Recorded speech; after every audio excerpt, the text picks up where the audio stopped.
Pessoal. Eu sou o professor Danilo e hoje vamos conversar um pouquinho sobre influência das nuances legais e o consultório, né? Um pouquinho da interface jurídica e do consultório. Consultório aqui, vamos falar um pouquinho, não estrito sensu, mas lato sensu, né? A gente pode falar de um consultório desde um consultório farmacêutico, passando por um consultório médico, nutricional, enfim, todos eles vão ter uma vertente jurídica.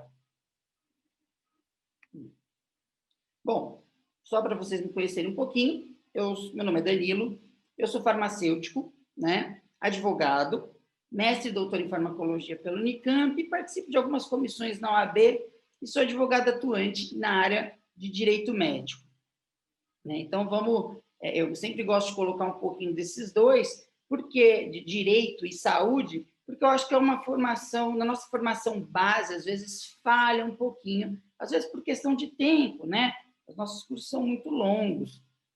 Então, vou começar com alguns conceitos básicos jurídicos, para a gente conseguir depois arrematar tudo isso e entender direitinho quais são essas nuances e como a gente pode aplicar.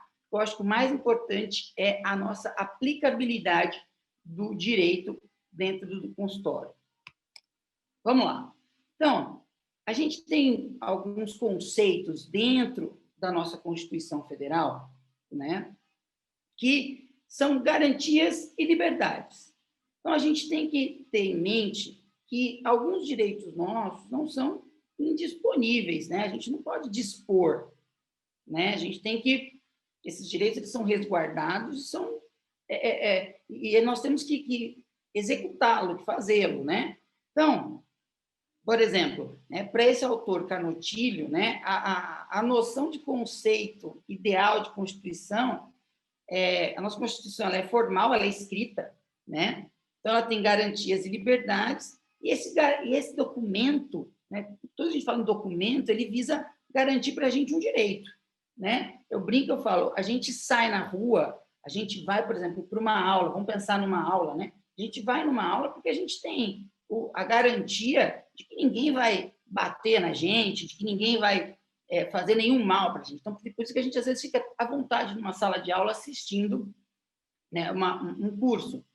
Eu coloquei aqui um pouquinho, né, Direito e Farmacologia, Alquimia Perfeita para o Sucesso. Por quê? Porque eu falo assim, a gente tem que ter um pouquinho do jurídico em todas as áreas para a gente ter um sucesso efetivo aí. Bom, conceito de lei, né? A lei deriva do poder legislativo, né? Ela é escrita, né? Então o legislador ele vai fazer essa lei de acordo com o quê? De acordo com a nossa sociedade. A nossa sociedade ela muda, né? Ela muda em relação a tempo e a sociedade ela muda em relação a lugar.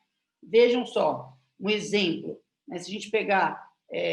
aqui no Brasil, a gente não tem pena de morte, mas, por exemplo, no muçulmanos, né? O muçulmano, por exemplo, se o furto, por exemplo, roubei um celular, furtei um celular, eu perco minha mão. Você fala, pô, professor, mas isso é pesado, né?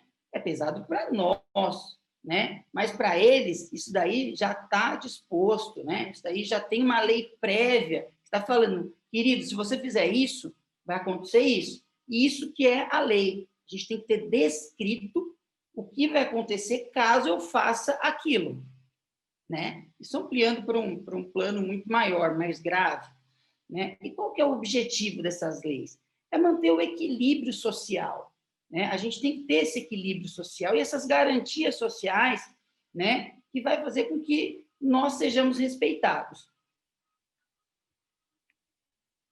Bom, a nossa Constituição Federal, como eu disse, tem essa questão de garantias, né? E tem separação dos poderes. A gente ouve muito falar, legislativo, executivo, judiciário. Essas são as nossas separações. Quando a gente fala do artigo 5º, que é uma coisa que é importante para a gente, é a questão, todos são iguais perante a lei, né? Sem distinção de natureza. E daí, a gente tem a questão do livre exercício de qualquer trabalho. Ou seja, a pessoa pode exercer qualquer trabalho desde que esteja habilitada para tal. Por exemplo, eu sou farmacêutico, eu tenho que ter, por exemplo, o meu CRF, então eu tenho que ir no Conselho Regional, fazer a minha inscrição como farmacêutico para eu atuar. Então, isso é um pré-requisito para que eu seja farmacêutico, né, no Brasil. Pois bem, só para vocês terem ideia, a Constituição Federal está acima das outras normas, né? Então, tem a Constituição Federal aqui e tem os demais ramos do direito, né? Então, coloca aqui, ó, importante notar a observância da Constituição atrelada aos demais ramos, né? Ou seja, eu sempre vou ter que dar uma espiadinha na Constituição Federal, sempre que eu quiser fazer alguma coisa. Por quê? Se eu quiser inovar, se eu quiser inovar e não tem nenhuma lei infraconstitucional, eu vou olhar para a Constituição, né? Por quê? É o que eu sempre brinco. Às vezes, a gente acelera, isso a gente vê muito em pesquisa genética. Eu falo que a pesquisa vai na frente e a lei vai atrás. Então, a gente tem que sempre ter esse balanço, esse equilíbrio, né? Só para vocês terem ideia, essa é uma pirâmide que a gente fala de Kelsen. Ele coloca a Constituição, né, em primeiro lugar, emendas constitucionais, leis complementares, né, decretos regulatórios, portarias. A gente ouve falar muito de portaria na Anvisa. Né? Qual o peso dessa portaria? Né? Essa portaria... Hoje a gente vê muito isso, né? A gente vê muita discussão, por exemplo, da vacina. A gente fala da vacina de Covid. Né? Como que são essas portarias? Isso é legal? Isso não é legal? A gente sempre tem que voltar para quem? Para a Constituição, né? E para as leis infraconstitucionais, até chegar na portaria para ver se não está tendo nenhum desequilíbrio. Então, muito importante, né, a gente observar esse contexto social. Então, eu sempre coloco assim, portanto, é fundamental, doutores, observar a legislação vigente e segui-la, a fim de você montar o seu consultório com segurança, com qualidade, proporcionando para os senhores, para os colaboradores e para os pacientes uma qualidade, né? Uma qualidade que vai se refletir no sucesso do seu consultório, né? Então, eu vou ter, por exemplo, quando a gente fala de consultório, a gente vai ter as exigências mínimas de um consultório. Então, tem que ter, por exemplo, um banheiro masculino, um banheiro feminino. Isso depende de município, depende de estado, né? Eu tenho que ter, por exemplo, o meu cadastro no conselho farmacêutico, né? No conselho de farmácia, ou no CRM, se você for médico. Por quê? Porque essa autarquia, né? Esse ente, ele vai, que na verdade é o ente da sua classe de formação, ele vai fiscalizar ali. Por quê? Ele vai fiscalizar, professor, mas por que ele vai fiscalizar? Ele vai fiscalizar por alguns motivos. Primeiro, ele vai fiscalizar para garantir a segurança do paciente. Segundo, ele vai fiscalizar porque, às vezes, eu posso não ser o dono, pode ser um terceiro o dono desse consultório, e ele está me explorando como farmacêutico. Eu não tenho condições dignas de trabalho. Então, olha a importância, né, dessa autarquia fiscalizar, né, esses consultórios. Por isso que tem que ter tudo registrado. Não façam a besteira eu brinco, eu falo de colocar, né, a carroça na frente dos bois, né? Então, faça tudo bonitinho. Se está preconizado que tem que ter o registro na Visa local, que tem que ter o responsável técnico, o RT, faça tudo bonitinho. Por quê? Porque amanhã você não vai ter dor de cabeça, né? Seguindo a legislação vigente, amanhã não tem dor de cabeça. Tá? Perfeito. Senhores, hoje a gente vive um período onde ninguém faz nada sozinho. A gente precisa de uma equipe multidisciplinar, porque o nosso paciente é complexo. O ser humano é complexo, né? Então, não podemos falar que uma simples especialidade ou uma simples classe conseguirá cuidar daquele paciente de forma integral.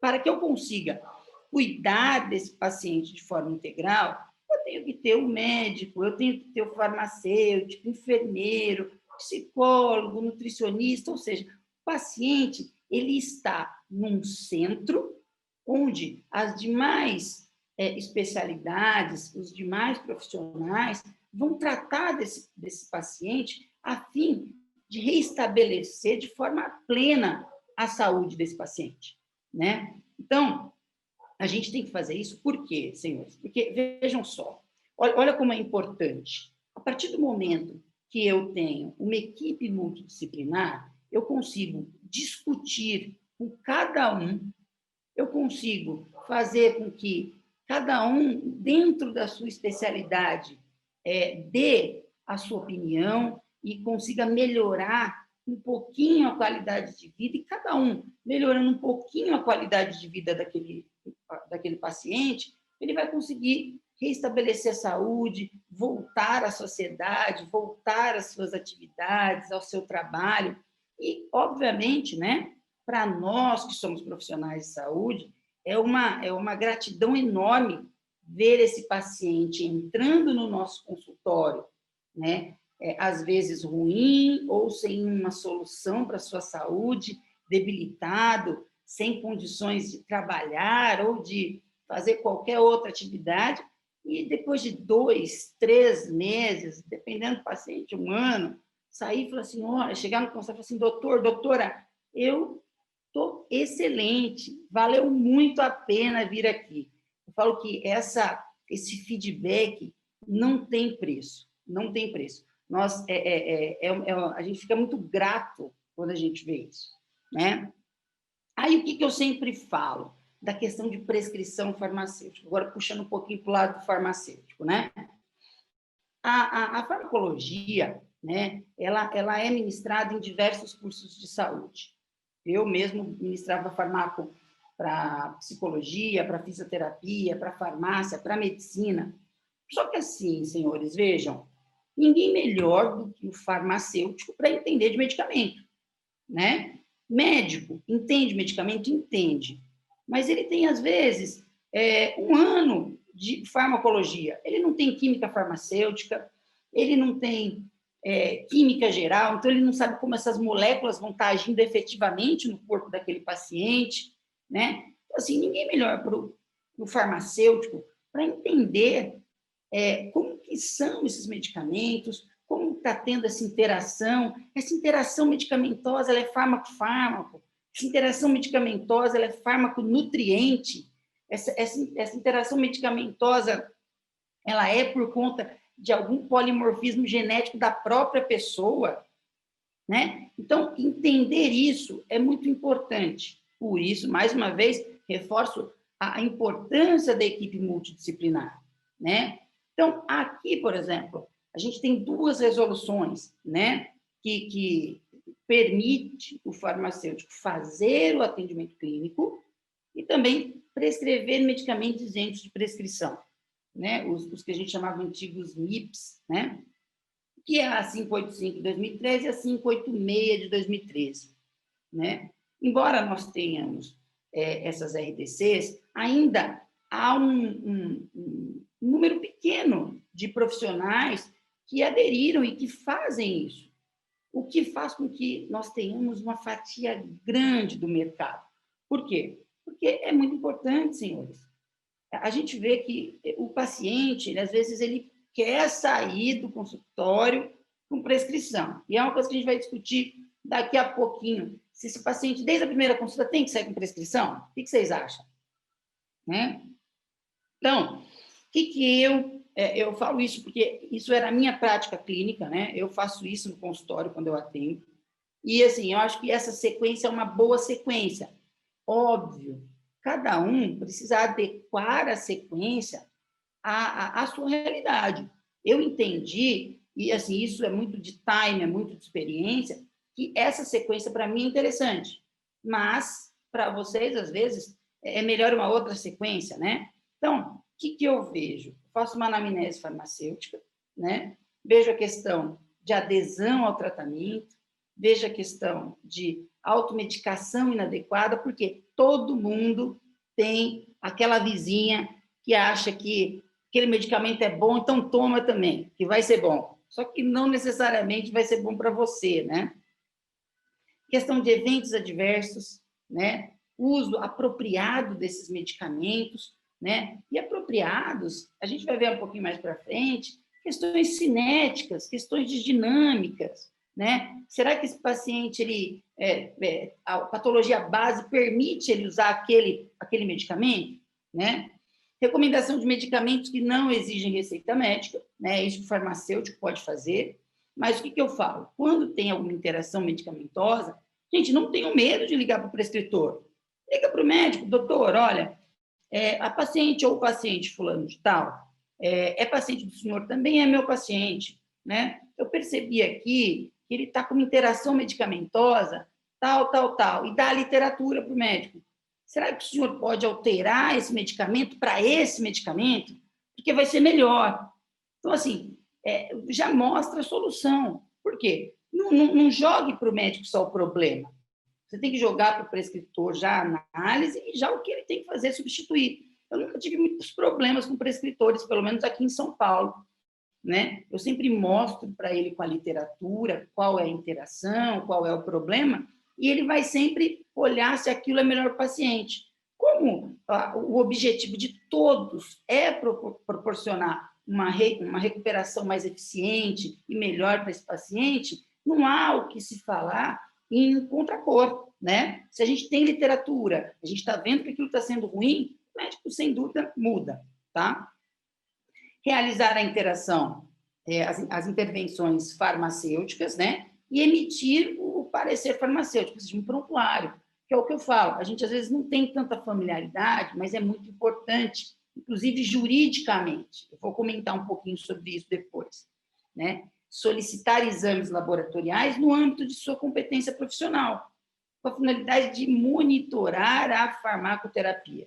Ora, senhores, vejam, se eu vou prescrever, mesmo um remédio isento de prescrição, medicamento isento de prescrição, eu preciso saber se esse paciente ele tem competência de transporte, ele tem albumina suficiente para transportar, alfa-glicoproteína ácida, esse paciente ele tem problema renal, então ele vai ter que metabolizar, vai ter que mudar a dose.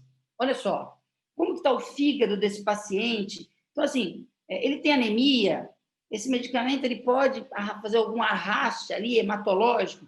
Então, assim, olha a importância de pedir esses exames para o paciente. Nunca façam prescrições, por mais simples que elas possam parecer, né?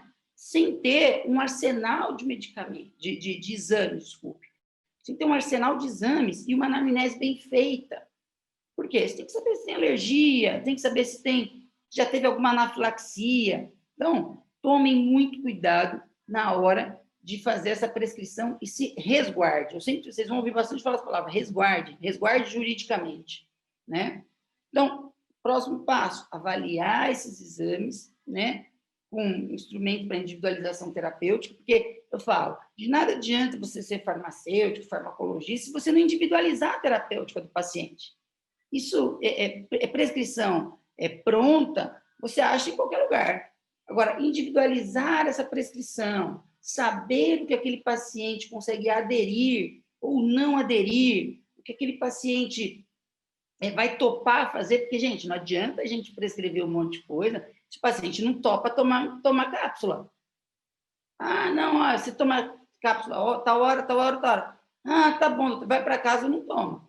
Então, assim, isso tem que estar na sua anamnese. O senhor tem facilidade de tomar cápsula? É melhor. Qual a melhor forma farmacêutica? Cápsula, injetável, né? Sublingual. Hoje a gente tem diversas formas, transdérmico. Então, assim, isso é importante. Monitorar os níveis terapêuticos, né? Por meio de dados de farmacocinética clínica e determinar os parâmetros bioquímicos do paciente, para você acompanhar e rastrear essa saúde. Óbvio, senhores, nós, como farmacêuticos, vamos precisar, eventualmente, de encaminhar para um médico, encaminhar para um cirurgião, e faça o encaminhamento mostrando com exames, né, com prontuário, e para quê? Para que nós consigamos cuidar desse paciente. Eu falo que é abraçar o paciente, né? E onde a gente pode realizar esse atendimento, né? Onde a gente realiza?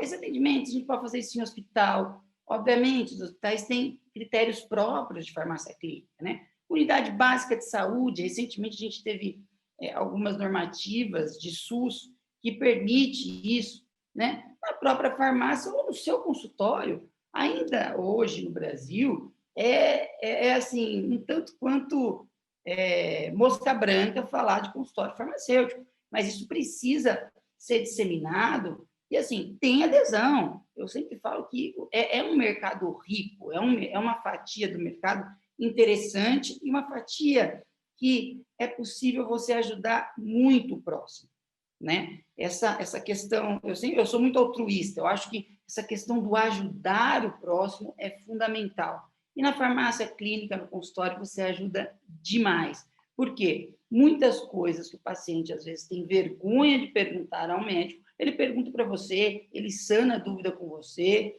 e você consegue proporcionar para ele um bom tratamento, né? Eu, geralmente, o que eu faço? Eu fiz no Google Formulários, um formulário de avaliação clínica. Então, meu paciente, antes de chegar no meu consultório, né, ele marca a consulta, daí a gente envia esse formulário, ele vai preencher esse formulário com todos os dados, com todas as questões de hábitos de vida, né, exercícios físicos, se tem alergia, se tem dificuldade de tomar cápsula, se esquece de fazer o uso da cápsula, ou seja, já vejo questão de adesão, ele tem uma adesão terapêutica boa, ele não tem uma adesão terapêutica, como funciona o intestino desse paciente, porque, como nós sabemos, o intestino é super importante para a questão de absorção desses fármacos. Então, o paciente já chega, eu já conheço um pouquinho dele, antes da nossa consulta, né? Aí, chegou no consultório, o que eu, Danilo, tenho como base? Eu não permito que entre acompanhante, só em casos que a lei exija, menores de 18 anos, maior de 65 anos. Né? Por quê? Porque eu faço uma consulta de 2 horas, mais ou menos, 1h30, 2 horas, eu pergunto questões íntimas, questões sexuais, questões... Muito importante eu saber. Eu sempre falo o seguinte, né? Sexo não é tudo na vida, mas faz parte do relacionamento. Então, se a pessoa, por exemplo, está insatisfeita sexualmente, não tem lubrificação vaginal, tem dificuldade de penetração, é óbvio que ela vai ser uma pessoa um pouco mais estressada, e eu tenho que observar isso, porque eu tenho que melhorar esse aspecto, porque esse aspecto, por exemplo, pode estar causando não só um problema para ela, mas um problema conjugal, às vezes. Né? Às vezes um problema familiar ali, que pode ser sanado, mas só não foi sanado porque a pessoa teve vergonha, eventualmente não falou, né? Então a gente tem que mudar um pouquinho de cultura, que a gente ainda tem, embora nós estejamos bem evoluídos com relação a isso, ainda há uma parcela da população que tem uma certa dificuldade quando o assunto é relação sexual. Então, nesse prontuário, senhores, vocês precisam escrever tudo, tudo. Seja, eu brinco, eu falo, seja prolixo, pode repetir, não tem problema. Eu, como advogado de defesa, eu prefiro um prontuário prolixo, mais completo, a um prontuário incompleto. Afinal, é isso que vai resguardá-lo juridicamente em uma eventual ação judicial. Né? Por quê? Vai mostrar que os senhores tiveram o quê? Tiveram zelo, tiveram cuidado, fizeram um prontuário bem feito, anotou tudo, foi até cuidadoso demais, solicitou exames, olha só, viu doses corretas. Então, assim, tudo isso vai demonstrar uma qualidade de atendimento e também, né, o capricho de vocês. Aí eu pergunto, a quem pertence esse prontuário? Esse prontuário é nosso? Não. Esse prontuário é do paciente. Então, sempre que falarmos de prontuário, o prontuário é do paciente. Então, quando eu dou aula de prontuário, eu sempre falo assim, não coloque observações pessoais sobre o paciente. Eu já vi médicos, profissionais escrevendo, por exemplo, paciente realiza... por exemplo, realiza o uso de tal medicamento, daí coloca entre parênteses, gente, não faça isso, pelo amor de Deus, pelo amor de Deus, né? Paciente é chato. Gente, isso é uma opinião pessoal sua. seja técnico, né? Seja técnico, né? Paciente reporta, né? Que tem, por exemplo, tem gases no período noturno, né? Que às vezes deambular é difícil, porque o abdômen dói, tem uma distensão abdominal, predominantemente aposta ao horário, né? Reporta que tem ressecamento vaginal e que por diversas vezes não consegue manter uma relação sexual. Nada de colocar comentários, porque se amanhã ou depois esse paciente chega no seu consultório e fala, doutora, eu preciso do prontuário. Ele vai ver o ZAF, nossa, que coisa! Isso dá um problema ético bem importante para os senhores. Então, lembre-se sempre, o prontuário é do paciente, não é nosso, né? Nós temos o prontuário, porque nós podemos escrever nesse prontuário, né? Então, nós somos detentores do prontuário, mas ele pertence ao paciente. A gente é detentor enquanto nós estamos tratando daquele paciente, né? Como eu falei, né? A minha consulta é individual, né? E a temática tratada com o paciente é muito variável. Por quê? Porque tem pacientes que vão chegar com um problema pontual. E a gente vai, às vezes, descobrir que esse problema pontual se desenrola em vários outros problemas. Mas tem pacientes que já chegam com vários problemas. O paciente polifarmácia, o paciente já chega com, por exemplo, idoso, né? Idoso já chega com artrose, já chega com problema cardíaco. E assim, a gente vai tendo que, isso varia de paciente para paciente, e a gente vai tendo que tratar da melhor forma possível, né? Pois bem, colhida a história, é realizado o pedido de exames frente à necessidade histórica contada pelo paciente para ajuste terapêutico ou prescrição de qualquer enzima, probiótico, fitoterápico, enfim. A primeira consulta, eu, Danilo, utilizo para quê? Colher histórico, analisar quais são os exames e pedir exames. Eu não faço prescrição alguma em primeira consulta. As pessoas, às vezes, saem frustradas, mas, poxa, doutor, o senhor não vai prescrever nada para mim hoje? Falou assim, não, você não quer uma medicina personalizada? Para que eu possa fazer uma medicina personalizada, eu preciso dos exames além do seu histórico. Por quê? Senão eu estou fazendo mais do mesmo, concorda? Eu estou fazendo mais do mesmo. Eu estou prescrevendo sem saber o que aquele paciente efetivamente precisa, né? Então, é muito importante que nós saibamos como que vai ser essa prescrição, como que a gente vai fazer, mas assim, baseado na história do meu paciente, baseado nas questões bioquímicas, nos resultados bioquímicos desse paciente. Tá bom? Bom, agora vamos falar um pouquinho, que eu gosto de falar, de farmacocinética clínica. Por quê? Porque, vejam, olha a importância. Pô, professor, mas nuance farmacocinética clínica, o que tem a ver uma coisa com a outra? Quantos dos senhores explicam para o paciente a farmacocinética do fármaco dele? Qual o caminho que esse medicamento vai fazer no corpo dele? Quando que ele vai começar a ter resultado? Quais são os possíveis efeitos adversos? Como que é a absorção? Por que aquela via? Acredito que poucos, né? Então, vamos lá. Aqui, ó, eu tenho um gráfico de concentração plasmática, certo? Então, eu tenho aqui, por exemplo, uma dose oral, né? Saí do zero, venho, aumento a concentração, chego na minha concentração máxima e vou caindo. Então, eu tenho aqui, né? Coloquei as cores, né? Por exemplo, eu tenho uma linha aqui, essa linhazinha verde, que é a minha dose eficaz, ou seja, eu só vou começar a ter efeito do meu fármaco a partir dessa dose. Então, o que adianta? O que acontece? Quantos pacientes não falam o seguinte, doutor, eu posso tomar 2 medicamentos de uma vez? Não vai ser melhor? Depende. Isso se chama dose-ataque. Preciso de dose-ataque? Às vezes não.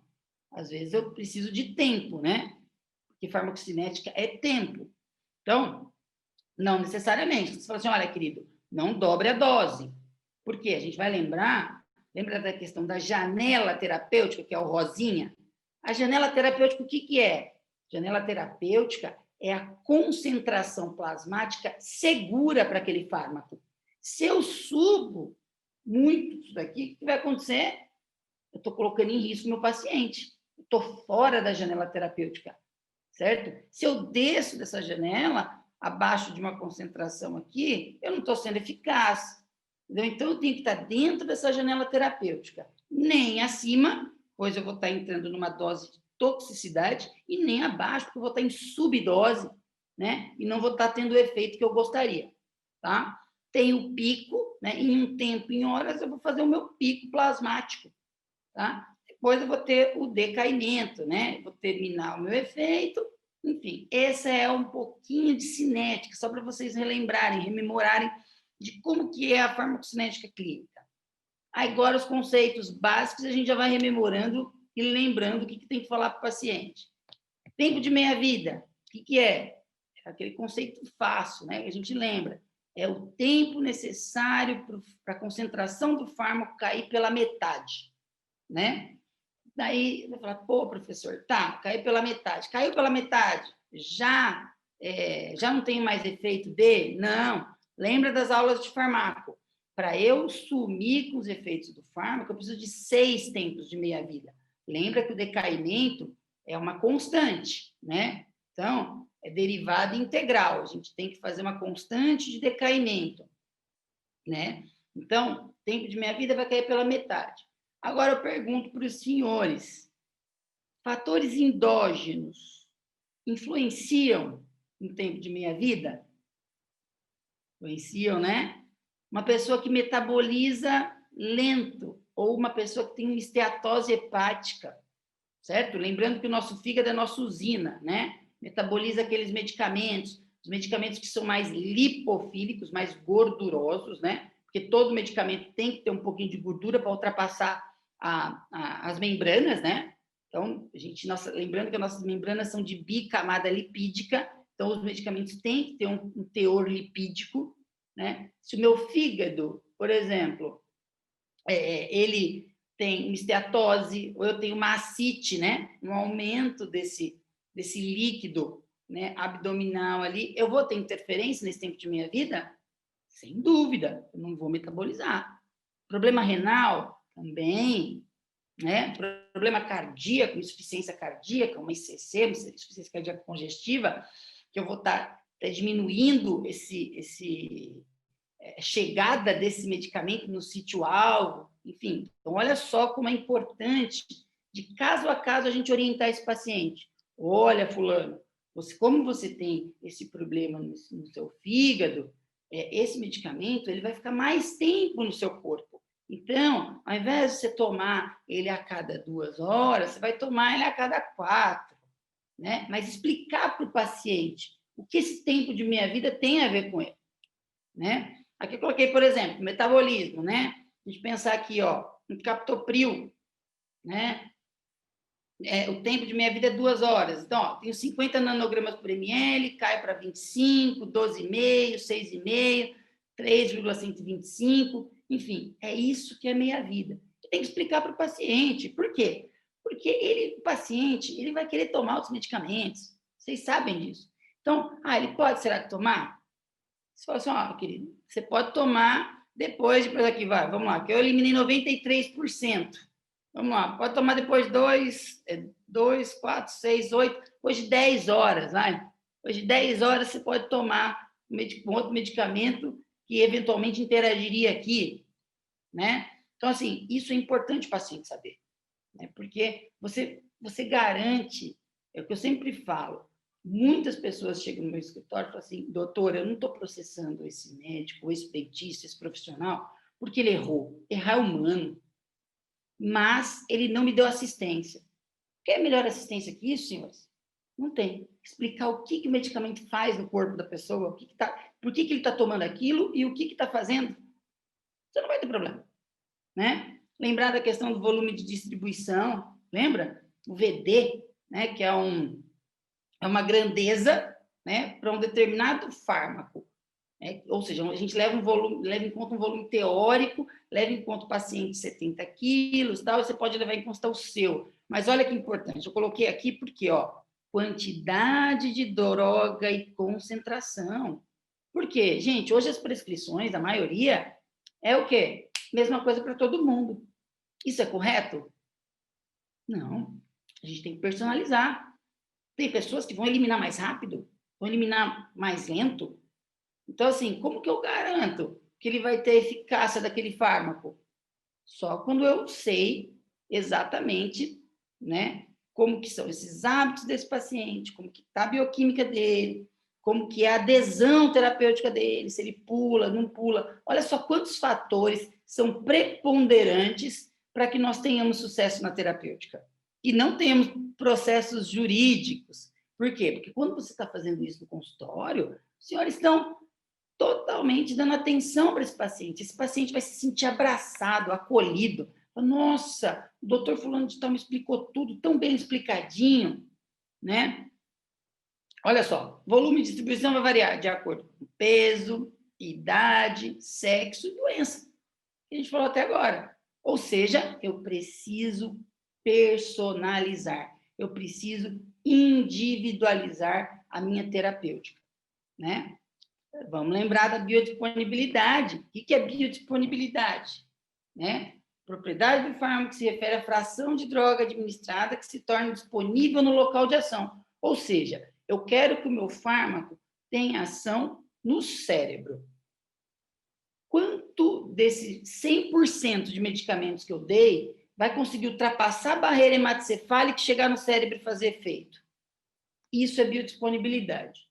Eu dou uma quantidade e uma quantidade menos X vai chegar no meu lugar de ação. Né? Importante, por quê? Essa biodisponibilidade vai depender de alguns fatores. Quais são eles? Absorção, né? O que é absorção? Quando a gente pensa, a maior parte das drogas, hoje, ela é via oral. Por quê? Porque quando a gente estudou lá atrás, lembra? É uma via fácil, eu não preciso de outra pessoa para me ajudar nisso, né? A maioria das vezes, lógico, pacientes de pensar com Alzheimer, com Parkinson, enfim, vai precisar, mas como regra não preciso, é indolor, né? Então, assim, a via oral, eu vou precisar do intestino, a gente vai falar um pouquinho depois disso. A questão da distribuição no plasma, né? Porque essa droga, ela vai estar... Eu não tenho nenhuma droga guiada, eu quero uma droga que faça ação no meu coração, ela só vai para o coração. Negativo. Essa droga ela vai para o coração, vai para músculo, vai para cérebro, né? Então, assim, a gente tem que pensar em tudo isso. E que, às vezes, eu tenho receptores no coração e tenho receptores no cérebro. É a mesma coisa que vai fazer? Eu preciso desses dois lugares? Então, cuidado, explique. Olha, por exemplo, lembra aquela época, na época do Viagra, que lançaram o Viagra, né? O Viagra, ele é um inibidor da fosfodiesterase 5. E a gente tem fosfodiesterase 5 no corpo cavernoso do pênis e a gente tem fosfodiesterase 5 no olho. O que acontecia com aqueles idosos que começavam a tomar muito Viagra, né? Que tinha problema de ereção? Começava a ver verde, começava a enxergar verde. As pessoas ficavam da cor do Hulk. Por quê? Justamente porque inibia fosfodiesterase 5 no olho. Então, assim, olha só a importância da gente explicar para esse paciente, né? Vai depender também de metabolização e eliminação. Fígado e rim, né? Distribuição, a gente pensa em duas fases, né? Proporcional ao débito cardíaco e fluxo sanguíneo de cada território, coração, fígado, rim e talvez sistema nervoso central, se eu quiser uma ação lá no sistema nervoso central, né? Nessa fase de distribuição da droga pela musculatura esquelética, tecido adiposo, pele está reduzida, né? Por quê? Porque eu ainda estou ali, ó, nas questões centrais, coração, fígado, rim, né? E daí eu pergunto, qual a importância da primeira fase na escolha da dose do fármaco? Eu tenho que escolher bem essa dose desse fármaco. Lembra lá? A gente mostrou o gráfico? Eu posso dar uma quantidade muito grande desse fármaco, né? E começar a ter reações adversas que eu não teria se eu tivesse uma dose dentro de uma janela terapêutica. E tem fármacos que a janela terapêutica é curta, curtinha. Quando a gente fala de medicamentos para angina, é curtinha a janela terapêutica. Eu posso causar problemas cardiovasculares, posso levar a eventos cardiovasculares se eu errar ali.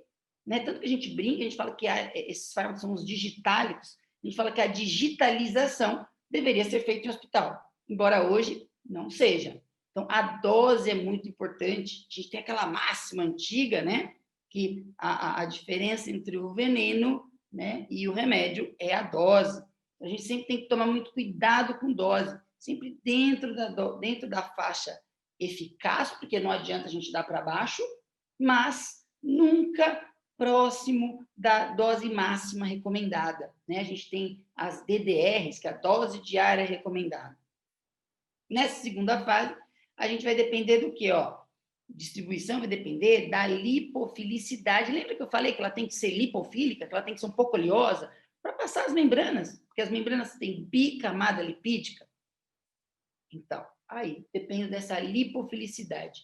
Conforme eu quero ultrapassar barreiras mais difíceis, eu deixo mais lipofílicas. Né? Mas também não posso deixar muito lipofílica, senão ela fica na barreira. Então, olha as nuances também, aí questões para quem é farmacêutico de farmacotécnica. Lembra das farmacotécnicas da vida? Que a gente tem que ter o equilíbrio, né? Farmácia industrial, eu não posso, friabilidade, eu tenho que dissolver, eu tenho que, né? Então, tudo isso a gente tem que pensar. Moléculas grandes, por exemplo, né? O destran, o açúcar, tem o seu volume de distribuição restrito ao volume plasmático, pois não ultrapassa a parede de endotélio, ele vai ficar ali, né? Por exemplo, vamos pensar no manitol também, que é outro açúcar. Quando eu tenho, por exemplo, um edema cerebral, a gente faz manitol EV. Por quê? Porque esse manitol, ele é tão... tem uma molécula tão grande, o açúcar vai puxar o líquido para dentro da luz do vaso e eu diminuo o edema cerebral.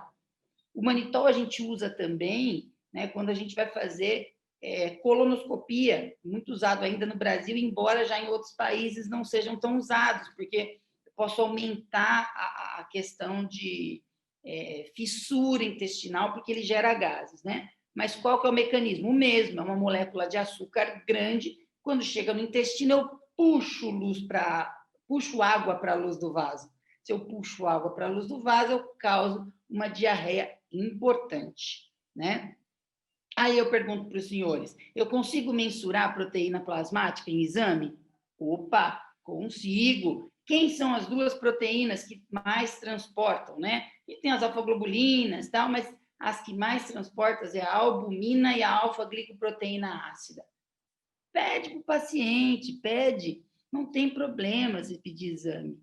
Eu falo que é melhor você pedir o exame do que você, por exemplo, deixar lacuna, esse paciente vir a ter problema e depois você ser processado e demandado contra isso e você ficar sem ter nenhum argumento. Eu sempre brinco, eu falo que a pior coisa é não termos argumento, né? Outra coisa, senhores, que influenciam, via de administração. Olha só que importante, né? Destino da droga após ingerir, né? Fluxo presencial no fígado, né? Que a gente tem efeito de primeira passagem hepática e capacidade da droga ser absorvida por determinada barreira. Lembra da primeira passagem hepática? O que é isso? Quando a gente fala de primeira passagem hepática, é que quando aquela molécula passa pelo fígado, ela já vai sofrer alguma modificação química. Quando a gente fala de um pró-fármaco, lembra do conceito de pró-fármaco? Ele é um fármaco que ele é inativo e quando ele passar pelo fígado, ele vai ser ativado. Muito cuidado, porque pacientes que têm problemas de esteatose, paciente hepatopata, às vezes eles não vão conseguir converter esta molécula em forma ativa. Daí ele vai ter o efeito? Não terá. Então, temos que ter muito cuidado com isso.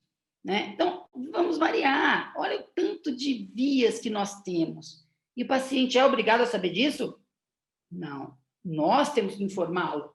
Olha, seu José, olha, dona Maria, esse medicamento a senhora vai colocar embaixo da língua, né? Para nós sublingual. Você não vai falar, sublingual, técnica. Você tem que descer a linguagem para o paciente. vai colocar embaixo da língua. Por quê? Porque é mais rápido, a senhora vai absorver melhor, ele vai chegar no seu sangue mais rápido, porque senão ela toma, né? Ah, olha, esse daqui vai ser, por exemplo, a insulina, vai ser subcutâneo. A senhora vai pôr na gordura da barriga ali, em volta do umbigo, vai fazer o rodízio, né? Explica o rodízio. Por quê?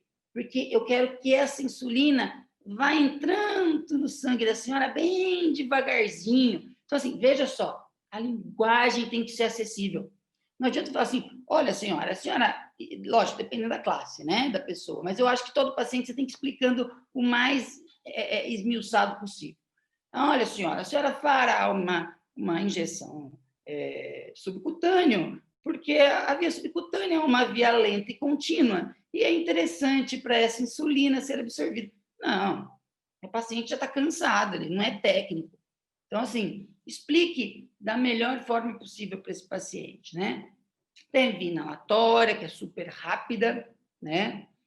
A subcutânea, né? A intramuscular, a retal, que é pouco usada, mas hoje está sendo muito usada, por exemplo, paciente com Parkinson, né? Com demência senil, né? A gente pode fazer formas farmacêuticas em supositório. A gente pode usar alguns medicamentos, mandar manipular em supositório, que às vezes é muito mais fácil. Mas lembrar também que é uma via extremamente vascularizada. A absorção é o quê? Rápida também. Então, se for um medicamento que não pode fazer um pico, uma concentração, tem que tomar cuidado, né? Então, aqui, ó, a gente coloquei da questão da passagem hepática, né? Endovenoso, geralmente não tem. Intraarterial, não. Sublingual, não, né? Intramuscular, geralmente não. Porque parte, gente, lembre sempre, farmacocinética, por que chama cinética? Porque é movimento. Da mesma forma que eu estou absorvendo, eu estou eliminando. Então, assim, é movimento. Lembra de cinética como movimentação. Retal, parcial, oral, tem. Pulmonar, não. Então, assim, sempre lembrar disso e explicar para o seu paciente. Essa relação, insisto muito, senhores, essa relação com o paciente tem que ser estreita. Por quê? Só assim evitaremos demandas judiciais. Essas nuances jurídicas do consultório é muito importante. Vejam só, uma coisa, eu estou falando de uma via de administração. Quantas pessoas eu já não vi chegar, na época que eu trabalhava em farmácia, que, olha, vou tomar insulina. O doutor explicou para a senhora já toma insulina? Não, nunca tomei. Mas ele explicou para a senhora como toma? Não. Gente, como que esse paciente vai tomar insulina? Né? Veja só que dificuldade. Então, é muito importante isso, tá? Via de administração e influência na biodisponibilidade, né? Isso aqui eu acho que repetir esse slide, que é a questão que a gente falou da metabolização. Agora, uma coisa importantíssima que eu sempre vejo no paciente e é a questão do trato gastrointestinal. Lembra que eu falei para os senhores que a via oral é uma via muito utilizada? Pois bem, só que como que está esse intestino desse paciente? Ele está conseguindo absorver? Não, né? Como que é essa absorção? A gente tem que sempre pensar, né? Ó, o que a gente tem? A gente tem o endotélio, os enterócitos, que é a unidade morfofuncional do intestino, né? As células produtoras de muco, células endócrinas, células tronco do intestino. Ótimo. Na face luminal, no lume do meu intestino, eu vou ter as células que estão conectadas, que é os tight junctions, que eles são o quê? Zonas ocludentes. Eu vou precisar passar pelos tight junctions, o meu medicamento tem que passar por ali, né? Fosfolipídios de duas células se fundem nesse microambiente, formando uma espécie de sincício, que é tipo, vamos pensar, tipo um pólenzinho, né? Dessa forma, forma uma barreira contínua, praticamente impossibilita a passagem de substância entre os espaços, sem que haja difusão por membrana. Lembra da questão de difusão? A gente tem difusão e tem os transportadores. As moléculas podem passar por difusão, ou seja, do mais concentrado para o menos concentrado. Eu posso ter um transportador de cálcio, de potássio, de sódio, enfim. E a capacidade da molécula de se diluir nesse meio lipofílico. Lembra que a gente falou de lipofilicidade? É crucial para a absorção interal. antes da absorção das drogas, pode ser metabolizada pela flora intestinal. Olha a microbiota aí, gente. Lembra? A gente começou a falar de desbiose há pouco tempo e hoje a gente já sabe, né? Por exemplo, anticoncepcional, não fala, quando eu estou tomando, muitas pessoas falam assim, nossa, eu engravidei do meu filho porque eu tomei antibiótico e estava tomando anticoncepcional. O que aconteceu? O que aconteceu que quando você toma um antibiótico, você matou toda a microbiota. E a microbiota é preponderante para a absorção do anticoncepcional. Você perdeu a contracepção porque perdeu a microbiota. Olha a importância disso, gente. Olha como é importante que você pode gerar na vida de uma pessoa, né? E após a difusão para o interior dos enterócitos, as moléculas podem ser metabolizadas a inativos antes de atingirem a corrente sanguínea. Então, olha também, de novo, a personalização, né? Isso varia de pessoa para pessoa. Né? Intestino é muito variável. Então, a gente tem que tomar muito cuidado nessa individualização. Né? Aqui, ó, só para vocês verem, né? A bordoadura intestinal, como que é a estrutura. Nosso intestino, ele é feito em vilos. Para quê? Para a gente aumentar a superfície de contato.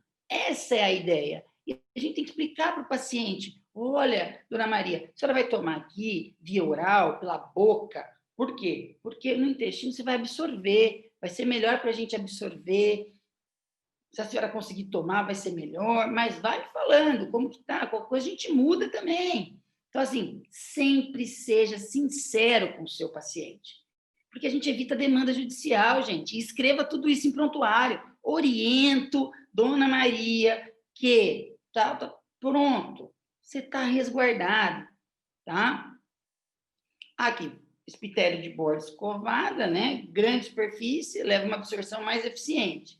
A absorção obrigatoriamente envolve difusão por um meio lipofílico, né? E lipofilicidade da droga e tamanho da molécula. Lógico, lembra que eu falei do manitol? O manitol é um açúcar grandão, eu não vou conseguir absorver. Por isso que ele puxa a água para a luz do intestino e causa uma diarreia importante. A gente usa ele para fazer colonoscopia, né? Então, a gente tem que sempre pensar nisso. Capacidade da molécula diluir é crucial. Antes da absorção da droga ser metabolizada pela flora intestinal, pode ser, né? Eu acho que repetir de novo mais também. Né? Outra coisa importante, gente, que vai ter na absorção oral, velocidade de absorção. Né? E a gente vai ver velocidade de absorção no quê? Lembra que eu falei? Questão de desintegração, se é dissolvido. O que a gente tem que ver aqui? Ácido clorídrico, certo? Eu vou dissolver esse fármaco onde? Ele vai ser desintegrado onde? Estômago. Eu tenho ácido. Ou eu tenho uma hipocloridria. Eu tenho pouco ácido clorídrico. Então, olha só a importância de uma anamnese bem feita.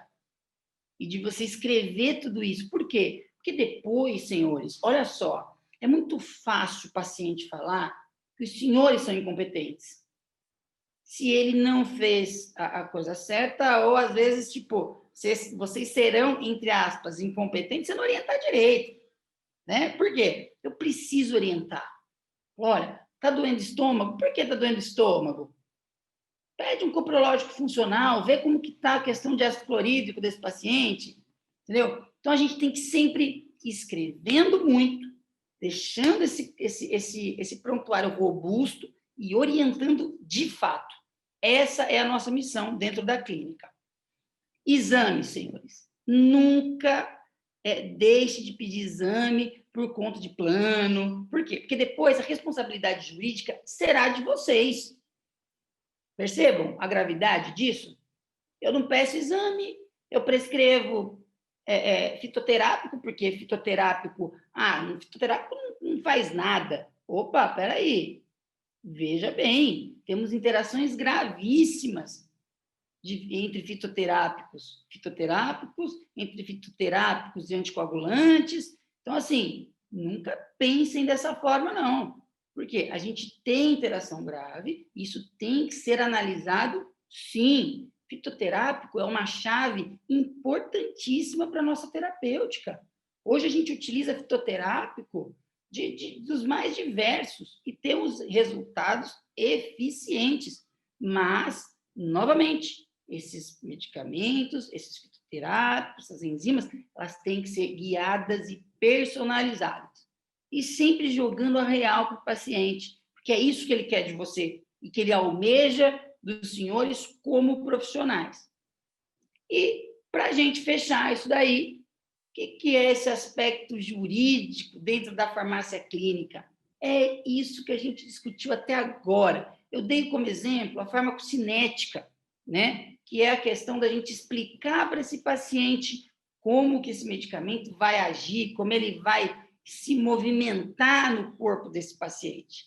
Mas isso serve, senhores, para qualquer coisa. A necessidade de um repouso, a necessidade de um exercício físico, um acompanhamento com o nutricionista, um acompanhamento nutricional, com o fisioterapeuta, tudo isso tem que ser muito bem reportado em prontuário.